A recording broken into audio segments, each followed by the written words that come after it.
Gold in the North by Dom Moraes। इस chapter च Dom मोरेस travel करन आंदा है इंडिया दे विच ते नॉर्थ साइड वाल उन्हें अपने ट्रैवल च जो कुछ देखिया अपना एक्सपीरियंस नू एक्सप्लेन किया होया है। वो जांदा थार डेजर्ट दे विच ते चैप्टर दी समरी इस तरह है। The writer drove into Rajasthan in the month of May. Writer जिहड़ा हैगा मई दे महीने दे विच राजस्थान वाल जांदा है। The heat of the summer season was unbearable. गर्मी ਦੇ मौसम की ਜਿਹੜੀ हीट सी गर्मी सी वो अनबीयरेबल सी ना सहनयोग सी। The beds of river were dried up. नदियाँ सुक चुकियां सन। Gusts of hot wind swept the land. गर्म हवा के तेज़ झोंकियां दे नाल धरती की मिट्टी उड्डदी पई सी। Peacocks moved about in barren field. मोर बंजर मैदान विच घूम रहे सन। Here and there camels ate the few leaves on road side bushes. इधर उधर कैमल भी घूम रहे सन ते जिहड़े थोड़े बहुत उन्होंने लीव्स मिलते पे सी रोड साइड बुशेज़ विच। रोड साइड ते जिहड़ियां झाड़ियां लगियां सी उन्हां नूं खा रहे सन। Village women with water pots balanced on heads walked down the thorny path towards dry wells. जिहड़ियां पिंड दियां वूमेन सीगियां अपने सिर दे उत्ते किन्ने सारे घड़ियां नूं बैलेंस करते हुए अगे नूं तुर रहीआं सी। थॉर्नी पैथ मतलब कंडियाले रस्तियां दे उत्ते ਤੇ ਕਿੱਧਰ ਨੂੰ ਜਾ ਰਹੀਆਂ ਸੀ? ਸੁੱਕੇ ਹੋਏ ਖੂਹਾਂ ਵੱਲ ਜਾ ਰਹੇ ਸੀ। ਜਿਹੜੇ ਖੂਹ ਥੋੜੇ ਬਹੁਤੇ ਸੁੱਕ ਚੁੱਕੇ ਸੀਗੇ ਉਹਨਾਂ ਵੱਲ ਜਾ ਰਹੀਆਂ ਸੀ, ਸ਼ਾਇਦ ਥੋੜਾ ਜਿਹਾ ਪਾਣੀ ਮਿਲ ਜਾਏ। ਦ ਹੀਟ ਆਫ ਸਮਰ ਵਾਜ਼ ਇਨਟੋਲਰੇਬਲ। ਫਿਰ ਦੁਬਾਰਾ ਤੋਂ ਗੱਲ ਕਹੀ ਗਈ ਹੈ ਕਿ ਜਿਹੜੀ ਸਮਰ ਦੀ ਹੀਟ ਸੀ ਉਹਨੂੰ ਟੋਲਰੇਟ ਨਹੀਂ ਕੀਤਾ ਜਾ ਸਕਦਾ ਸੀਗਾ, ਇਨਟੋਲਰੇਬਲ ਸੀ। ਦੇਰ ਵਰ ਟਰੀਜ਼ ਐਂਡ ਬਲੂ ਲੇਕਸ ਇਨ ਉਦੈਪੁਰ। ਤੇ ਹੁਣ ਕੰਪੈਰੀਜ਼ਨ ਕਰ ਰਹੇ ਨੇ ਕਿ ਉਹ ਉਦੈਪੁਰ ਵੀ ਰਹਿ ਕੇ ਆਇਆ ਸੀਗਾ। ਕਹਿੰਦਾ ਉੱਥੇ ਉਦੈਪੁਰ ਵਿੱਚ ਤਾਂ ਬਹੁਤ ਸੋਹਣੇ ਹਰੇ ਭਰੇ ਪੇੜ ਸੀ ਤੇ ਬਲੂ ਲੇਕ ਸੀਗੀ, ब्लू लेक्स सीगियां। In the middle of the lake there was a luxury hotel on an island.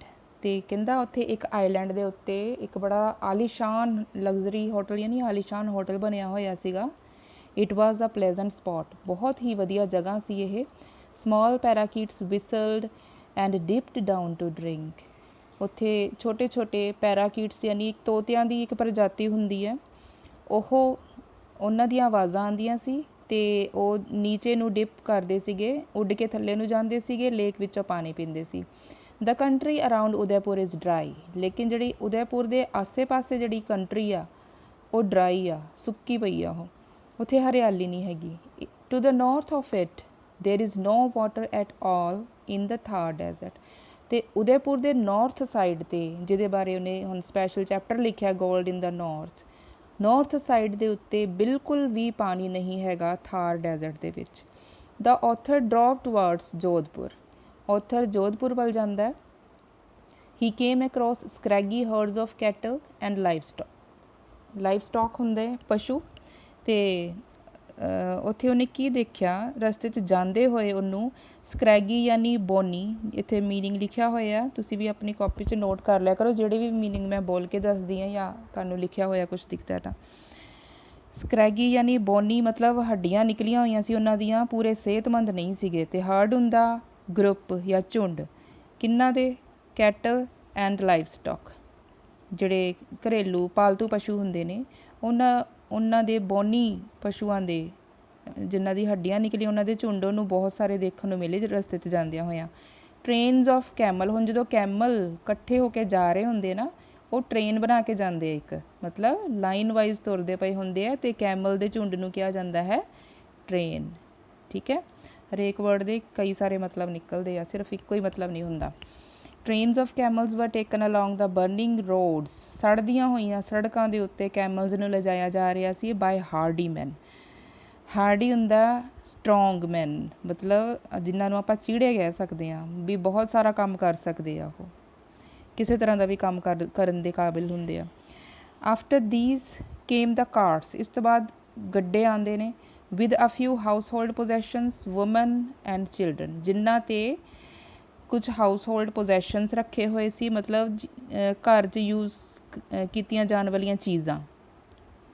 ਠੀਕ ਹੈ, ਫਿਰ ਵੂਮੈਨ ਵੀ ਉਹਨਾਂ ਨੂੰ ਦਿਖੇ ਅਤੇ ਚਿਲਡਰਨ ਵੀ ਦਿਖੇ, ਮਤਲਬ ਪੂਰਾ ਦਾ ਪੂਰਾ ਟੱਬਰ ਆਪਣੇ ਘਰ ਦਾ ਸਮਾਨ ਲੈ ਕੇ ਉਹਨਾਂ ਗੱਡਿਆਂ ਦੇ ਉੱਤੇ ਸਮਾਨ ਵੀ ਰੱਖਿਆ ਸੀ ਜਾਂ ਆਪ ਵੀ ਬੈਠੇ ਹੋਏ ਸੀ, ਉਹ ਉਹਨੂੰ ਜਾਂਦਾ ਹੋਇਆ ਦਿਖਿਆ, ਪਿੰਡ ਛੱਡ ਕੇ ਜਾ ਰਹੇ ਸੀ। ਦੇ ਵਰ ਗੋਇੰਗ ਡਾਊਨ ਬਿਯੋਂਡ ਜੋਧਪੁਰ, ਉਹ ਉਦੈਪੁਰ। ਉਹ ਉਦੈਪੁਰ ਤੋਂ ਅੱਗੇ ਜਾ ਰਹੇ ਸੀ, ਲਾਈਕ ਰੈਫਿਊਜੀਜ਼, ਜਿਵੇਂ ਕਿ ਵਣਜਾਰੇ ਜਾਂਦੇ ਹੁੰਦੇ ਨੇ, in search of pasture for their cattle and water, ਤਾਂ ਕਿ ਉਹ ਆਪਣੇ ਪਸ਼ੂਆਂ ਦੇ ਲਈ, ਕੈਟਲ ਦੇ ਲਈ, ਪੈਸਚਰ ਮਤਲਬ ਹਰੀ ਕੋਈ ਜਗ੍ਹਾ, ਘਾਹ ਨਾਲ ਭਰਿਆ ਹੋਇਆ ਕੋਈ ਮੈਦਾਨ ਲੱਭ ਸਕਣ ਤਾਂ ਕਿ ਉੱਥੇ ਉਹਨਾਂ ਦੇ ਕੈਟਲ ਚਾਰਾ ਚਰ ਸਕਣ, ਐਂਡ ਵਾਟਰ, ਅਤੇ ਪਾਣੀ ਦੀ ਤਲਾਸ਼ ਵਿੱਚ ਉਹ ਗਏ।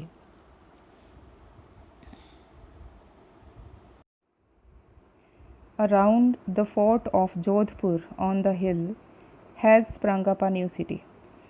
ਪਹਾੜੀ ਦੇ ਉੱਤੇ ਜੋਧਪੁਰ ਦੇ ਕਿਲੇ ਦੇ ਆਲੇ ਦੁਆਲੇ ਇੱਕ ਨਵੀਂ ਸਿਟੀ, ਇੱਕ ਨਵਾਂ ਸ਼ਹਿਰ ਸ਼ੁਰੂ ਹੋ ਜਾਂਦਾ ਹੈ। The desert lay beyond it. ਉਸ ਤੋਂ ਥੋੜੀ ਅੱਗੇ ਜਾ ਕੇ, ਥੋੜੀ ਦੂਰ ਜਾ ਕੇ ਡੈਜ਼ਰਟ ਸ਼ੁਰੂ ਹੋ ਜਾਂਦਾ ਹੈ। There were small clumps of scrub here and there. ਤੇ ਉਸ ਸਿਟੀ ਦੇ ਵਿੱਚ ਕੀ ਸੀਗਾ, ਛੋਟੇ ਛੋਟੇ ਝਾੜੀਆਂ ਦੇ ਗੁੱਛੇ ਸੀਗੇ, ਇੱਧਰ ਉੱਧਰ ਦੇਖਣ ਨੂੰ ਮਿਲ ਜਾਂਦੇ ਸੀ। A hot wind with sand particles blew out of it. ਜਦੋਂ ਹੌਟ ਵਿੰਡ ਚੱਲਦੀ ਸੀ, ਲੂ ਵਗਦੀ ਸੀਗੀ, ਤਾਂ ਉਹਨਾਂ ਗੁੱਛਿਆਂ ਦੇ ਵਿੱਚੋਂ, ਝਾੜੀਆਂ ਦੇ ਵਿੱਚੋਂ ਸੈਂਡ ਪਾਰਟੀਕਲਸ ਉੱਡ ਕੇ ਜਾਂਦੇ ਸੀਗੇ। At the as of the city, city ਦੇ ਬਾਰਡਰ 'ਤੇ ਕੀ ਸੀ, ਹਰਡ ਆਫ ਕੈਮਲਸ ਵਰ ਟਾਈਡ ਟੂ ਸਟੰਟਡ ਟਰੀਜ਼। ਕੈਮਲਸ ਦੇ ਜਿਹੜੇ ਝੁੰਡ ਸੀ ਉਹਨਾਂ ਨੂੰ ਬੰਨਿਆ ਹੋਇਆ ਸੀ ਛੋਟੇ ਛੋਟੇ ਸਮਾਲ ਸਾਈਜ਼ ਦੇ ਟਰੀਜ਼ ਦੇ ਨਾਲ। whirlwinds of sand were visible on the horizon. Horizon 'ਤੇ ਸਾਈਕਲੋਨ, ਸੈਂਡ ਦੇ ਸਾਈਕਲੋਨ ਦੇਖੇ ਜਾ ਸਕਦੇ ਸੀ, ਰੇਤ ਉੱਡਦੀ ਹੁੰਦੀ ਜਿਹੜੀ ਗੋਲ ਗੋਲ ਘੇਰੇ ਵਿੱਚ। ਅਤੇ ਹੋਰਾਈਜ਼ਨ ਹੁੰਦਾ ਹੈ ਐਸੀ ਜਗ੍ਹਾ ਜਿੱਥੇ ਧਰਤੀ ਅਤੇ ਆਕਾਸ਼ ਮਿਲਦੇ ਹੁੰਦੇ ਲੱਗਦੇ ਆ, ਠੀਕ ਹੈ। ਉਹ ਵਾਲੀ ਇੱਕ ਲਾਈਨ ਲੱਗਦੀ ਹੈ ਪੂਰੀ, ਇੱਕ ਲਾਈਨ ਦੇ ਉੱਤੇ ਐਵੇਂ ਲੱਗਦਾ ਧਰਤੀ ਅਤੇ ਆਕਾਸ਼ ਦੋਨੋਂ ਮਿਲ ਰਹੇ ਨੇ, ਉਹਨੂੰ ਕਹਿੰਦੇ ਹੋਰਾਈਜ਼ਨ। ਫਾਈਨ ਆਰਟਸ ਵਿੱਚ ਵੀ ਹੋਰੀਜ਼ੋਨਟਲ ਲਾਈਨ ਲਗਾਈ ਦੀ ਹੈ ਲੈਂਡਸਕੇਪ ਦੇ ਲਈ, ਅਤੇ ਉਹੀ ਹੁੰਦੀ ਹੈ ਹੋਰਾਈਜ਼ਨ। ਅਤੇ ਉੱਥੇ ਲੇਖਕ ਨੂੰ ਅਤੇ ਉਹਦੇ ਸਾਥੀਆਂ ਨੂੰ ਸਾਈਕਲੋਨ ਦਿਖੇ। They were surrounded by the desert for the next 10 days. ਅਗਲੇ 10 ਦਿਨਾਂ ਤੱਕ ਉਹ ਲੋਕ, ਲੇਖਕ ਅਤੇ ਉਹਦੇ ਸਾਥੀ, ਘਿਰੇ ਰਹੇ ਡੈਜ਼ਰਟ ਦੇ ਨਾਲ, ਕਿਉਂਕਿ ਉਹ ਡੈਜ਼ਰਟ ਪਹੁੰਚ ਚੁੱਕੇ ਸੀ। ਦ ਬਲੇਜ਼ਿੰਗ ਸਨ ਵਾਜ਼ ਵੈਰੀ ਓਪਰੈਸਿਵ. ਚਮਕਦਾ ਹੋਇਆ ਸੂਰਜ ਉਹਨਾਂ ਲਈ ਅਨਬੀਅਰੇਬਲ ਹੋ ਰਿਹਾ ਸੀਗਾ, ਓਪਰੈਸਿਵ ਯਾਨੀ ਅਨਕੰਫਰਟੇਬਲ ਫੀਲ ਕਰ ਰਹੇ ਸੀ, ਬਹੁਤ ਹਾਰਡ ਹੋ ਰਿਹਾ ਸੀ ਉਹਨਾਂ 'ਤੇ। ਸੈਂਡ ਡਿਊਨਸ ਯਾਨੀ ਰੇਤ ਦੀਆਂ ਛੋਟੀਆਂ ਛੋਟੀਆਂ ਪਹਾੜੀਆਂ, were formed and drifted by the desert wind.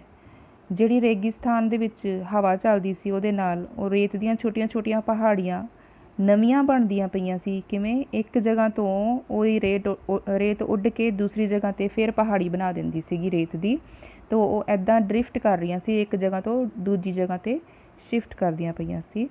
They had to stop the car frequently to clear the heaped sand and replace the tire that had burst. ਉਹਨਾਂ ਨੂੰ ਵਾਰੀ-ਵਾਰੀ, ਫਰੀਕੁਐਂਟਲੀ ਮਤਲਬ ਵਾਰੀ-ਵਾਰੀ, ਥੋੜ੍ਹੀ ਦੇਰ ਬਾਅਦ ਉਹਨਾਂ ਨੂੰ ਰੁਕਣਾ ਪੈ ਰਿਹਾ ਸੀ। ਕਾਹਦੇ ਲਈ? ਟੂ ਕਲੀਅਰ ਦਾ ਹੀਪਡ ਸੈਂਡ, ਜਿਹੜੀ ਉਹਨਾਂ ਦੇ ਟਾਇਰਾਂ ਦੇ ਅੱਗੇ ਸੈਂਡ ਇਕੱਠੀ ਹੋ ਜਾਂਦੀ ਸੀ ਉਹਨੂੰ ਹਟਾਉਣ ਲਈ, ਅਤੇ ਆਪਣੇ ਬਰਸਟ ਹੋਏ ਟਾਇਰ ਨੂੰ ਵੀ ਉਹਨਾਂ ਨੂੰ ਬਦਲਣਾ ਪੈ ਰਿਹਾ ਸੀਗਾ।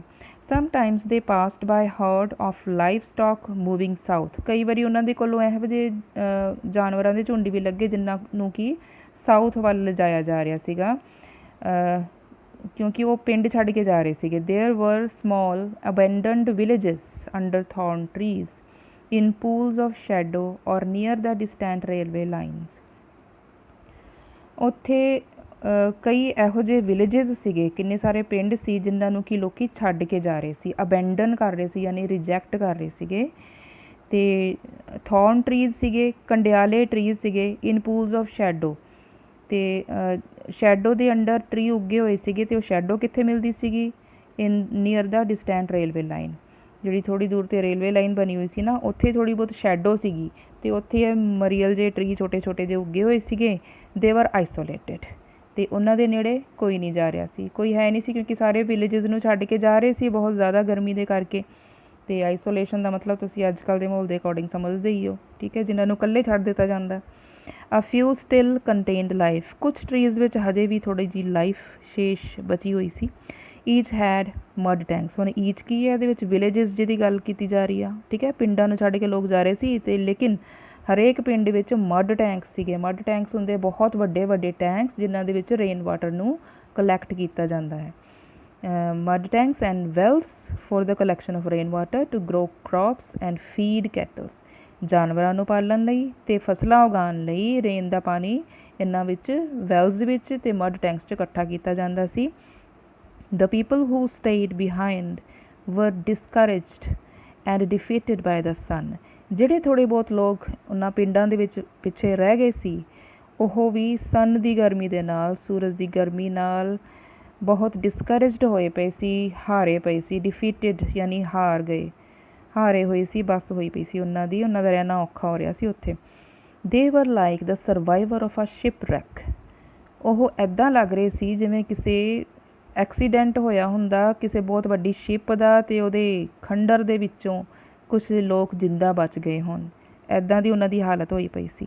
ਦੇਰ ਵਾਜ਼ ਨਥਿੰਗ ਦੇਅਰ ਐਕਸੈਪਟ ਵਲਚਰਸ, ਸਕੋਰਪੀਅਨਸ ਐਂਡ ਐਂਟੇਲੋਪਸ।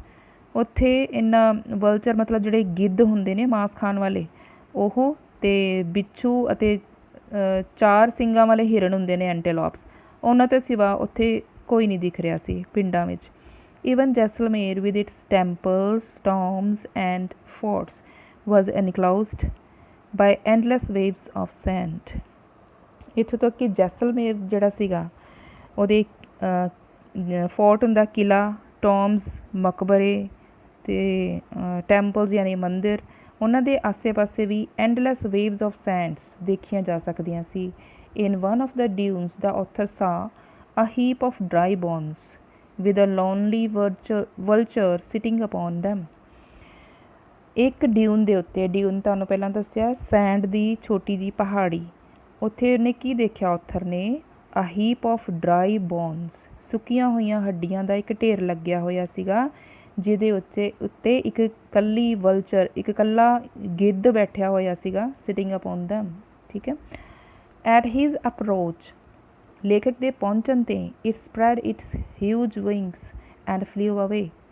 ਲੇਖਕ ਦੇ ਪਹੁੰਚਣ 'ਤੇ ਆਪਣੇ ਵੱਡੇ ਵੱਡੇ ਖੰਭ ਫੈਲਾਏ ਅਤੇ ਉਹ ਉੱਡ ਗਿਆ।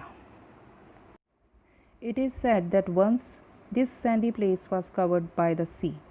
ਕਿਹਾ ਜਾਂਦਾ ਹੈ ਕਿ ਇੱਕ ਟਾਈਮ ਦੀ ਗੱਲ ਹੈ ਜਦੋਂ ਇਸ ਜਗ੍ਹਾ 'ਤੇ ਇੱਕ ਬਹੁਤ ਵੱਡਾ ਸਮੁੰਦਰ ਵੀ ਹੁੰਦਾ ਸੀ। Archaeological discoveries have revealed that when the tide had receded, the Rajasthan plain was watered by a broad, slow river, the Saraswati, and a prosperous culture flourished there. Archaeological ਜਿਹੜੀਆਂ ਡਿਸਕਵਰੀਜ਼ ਹੋਈਆਂ, ਆਰਕੀਓਲੋਜਿਸਟ ਨੇ ਇੱਥੇ ਜੋ ਵੀ ਖੋਜਬੀਨ ਕੀਤੀ ਹੈ, ਉਹਨਾਂ ਨੇ ਇਹ ਰਿਵੀਲ ਕੀਤਾ, ਦੱਸਿਆ ਕਿ ਜਦੋਂ ਉਹ ਸਮੁੰਦਰ ਦਾ ਪਾਣੀ ਰਿਸੀਡ ਕਰ ਗਿਆ, ਡਿਕਰੀਜ਼ ਹੁੰਦਾ ਗਿਆ, ਹੌਲੀ ਹੌਲੀ ਘੱਟ ਗਿਆ, ਉਸ ਤੋਂ ਬਾਅਦ ਰਾਜਸਥਾਨ ਪਲੇਨ ਦੇ ਵਿੱਚ ਇੱਕ ਬਹੁਤ ਚੌੜੀ ਲੇਕਿਨ ਸਲੋ ਰਿਵਰ, ਚੌੜੀ ਨਦੀ ਸੀਗੀ, ਸਲੋ ਰਿਵਰ ਸੀ, ਅਤੇ ਉਹਦਾ ਨਾਮ ਸੀਗਾ Saraswati. And a prosperous culture flourish there, ਅਤੇ ਉੱਥੇ ਬਹੁਤ ਇੱਕ ਚੰਗਾ ਕਲਚਰ ਵੀ, ਮਤਲਬ ਉਹਦੇ ਆਸੇ ਪਾਸੇ ਚੰਗੀ ਸੁਸਾਇਟੀ ਇੱਕ ਵੱਸਦੀ ਪਈ ਸੀ। But in course of time the river ran dry, ਲੇਕਿਨ ਹੌਲੀ ਹੌਲੀ ਟਾਈਮ ਬੀਤਣ ਦੇ ਨਾਲ ਕੀ ਹੋਇਆ? ਰਿਵਰ ਡਰਾਈ ਹੋ ਗਈ।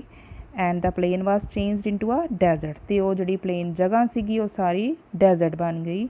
The soil is bitter and salty, soil ਉਹਦੀ ਜਿਹੜੀ ਹੈਗੀ ਆ ਫਸਲਾਂ ਦੇ ਕਾਬਿਲ ਹੈ ਨਹੀਂ ਗੀ, ਉਹ ਬਿਟਰ ਆ, ਕੌੜੀ, ਬਿਟਰ ਯਾਨੀ ਫਸਲਾਂ ਦੇ ਲਾਇਕ ਨਹੀਂ ਹੈ, ਇਹਦੇ ਵਿੱਚ ਇਹ ਯੂਜ਼ ਹੋਏਗਾ। And salty for long people, for long ਯਾਨੀ ਕਾਫੀ ਦੇਰ ਤੱਕ, ਕਾਫੀ ਟਾਈਮ ਤੱਕ, people have been living under drought and famine condition, ਸੋਕੇ ਵਿੱਚ ਅਤੇ ਕਾਲ ਦੇ ਵਿੱਚ ਲੋਕਾਂ ਨੂੰ ਰਹਿਣਾ ਪਿਆ। The annual rainfall is between 4 and 10 inches, ਜਿਹੜੀ ਸਾਲਾਨਾ ਬਾਰਿਸ਼ ਹੁੰਦੀ ਆ ਉੱਥੇ ਉਹ 4 ਤੋਂ 10 ਇੰਚਜ਼ ਦੇ ਵਿੱਚ ਹੁੰਦੀ ਆ। ਵੈਨ ਇਟ ਫੇਲਸ, ਅਤੇ ਜਦੋਂ ਬਾਰਿਸ਼ ਨਹੀਂ ਹੁੰਦੀ, people have to fetch water from places 20 or 30 miles distant, ਫਿਰ ਉਸ ਹਾਲਤ ਵਿੱਚ ਲੋਕਾਂ ਨੂੰ 20-30 ਮੀਲ ਦੂਰ ਜਾ ਕੇ ਪਾਣੀ ਲੈ ਕੇ ਆਉਣਾ ਪੈਂਦਾ ਹੈ। ਦੇ ਆਰ ਫੋਰਸਡ, ਉਹ ਮਜਬੂਰ ਹੋ ਗਏ ਨੇ, ਆਈਦਰ ਟੂ ਇਮੀਗ੍ਰੇਟ ਔਰ ਫੇਸ ਡੈਥ, ਜਾਂ ਤਾਂ ਉਹ ਜਗ੍ਹਾ ਛੱਡ ਕੇ ਚਲੇ ਜਾਣ ਜਾਂ ਫਿਰ ਮੌਤ ਦਾ ਸਾਹਮਣਾ ਕਰਨ। Water can be found at a depth of 200 to 300 feet, ਪਾਣੀ ਮਿਲ ਸਕਦਾ ਹੈ 200 ਤੋਂ 300 ਫੀਟ ਨੀਚੇ ਧਰਤੀ ਦੇ ਥੱਲੇ, ਯਾਨੀ ਕਿ ਹੈਗੀ ਤਾਂ ਉੱਥੇ ਰੇਤ ਹੀ ਆ, ਰੇਤ ਦੇ ਥੱਲੇ 200-300 ਫਿਟ ਥੱਲੇ ਤੱਕ ਉਹ ਕਰਨ ਤਾਂ, ਅਤੇ ਰੇਤ ਨੂੰ ਖੋਦਣਾ ਕਿੰਨਾ ਔਖਾ ਹੈ। Below the surface of the desert, very often a tubewell is sunk but the water is brackish, ਕਾਫੀ ਵਾਰੀ ਟਿਊਬਵੈਲ ਲਗਾਉਣ ਦੀ ਕੋਸ਼ਿਸ਼ ਕੀਤੀ ਗਈ ਹੈ, ਲੇਕਿਨ ਦਾ ਜਿਹੜਾ ਪਾਣੀ ਹੈਗਾ ਉਹ ਤਾਂ ਬ੍ਰੈਕਿਸ਼ ਹੈ, ਸੌਲਟੀ ਆ, ਖਰਾਬ ਹੈ ਪਾਣੀ। Fit neither for human consumption nor for the growth of crops। ਨਾ ਹੀ ਉਹ ਹਿਊਮਨ ਕੰਜ਼ੰਪਸ਼ਨ ਲਈ ਮਨੁੱਖਾਂ ਦੇ ਯੂਜ਼ ਕਰਨ ਦੇ ਲਈ ਠੀਕ ਹੈ ਅਤੇ ਨਾ ਹੀ ਉਹ ਫਸਲਾਂ ਦੇ ਉਗਾਉਣ ਲਈ ਠੀਕ ਹੈ। Only canals can bring relief. ਸਿਰਫ ਜਿਹੜੀਆਂ ਨਹਿਰਾਂ ਨੇ ਜਿਹੜੀਆਂ ਕਿ ਮੈਨ ਮੇਡ ਹੁੰਦੀਆਂ ਨੇ, ਆਦਮੀ ਦੇ ਬਣਾਉਣ 'ਤੇ ਹੀ ਬਣਦੀਆਂ ਨੇ, ਅਤੇ ਰਿਵਰਸ ਨੈਚੁਰਲ ਹੁੰਦੀਆਂ, ਨਹਿਰਾਂ ਬਣਾਉਣੀਆਂ ਪੈਂਦੀਆਂ, ਅਤੇ ਉਹ ਨਹਿਰਾਂ ਬਣਾਉਣ 'ਤੇ ਹੀ ਰਿਲੀਫ ਮਿਲ ਪਾਏਗਾ। But their construction is an immense and expensive task. ਲੇਕਿਨ ਉਹਨਾਂ ਨਹਿਰਾਂ ਦੀ ਜਿਹੜੀ ਕੰਸਟਰਕਸ਼ਨ ਹੈ ਉਹ ਬਹੁਤ ਹੀ ਐਕਸਪੈਂਸਿਵ ਟਾਸਕ ਹੈ, ਹੱਦ ਤੋਂ ਜ਼ਿਆਦਾ, ਬਹੁਤ ਹੀ ਜ਼ਿਆਦਾ ਉਹਦੇ ਵਿੱਚ ਖਰਚਾ ਆਏਗਾ। ਇਸ ਲਈ ਉਹ ਵੀ ਕੋਈ ਇੰਨਾ ਪੋਸੀਬਲ ਨਹੀਂ ਲੱਗਦਾ ਪਿਆ।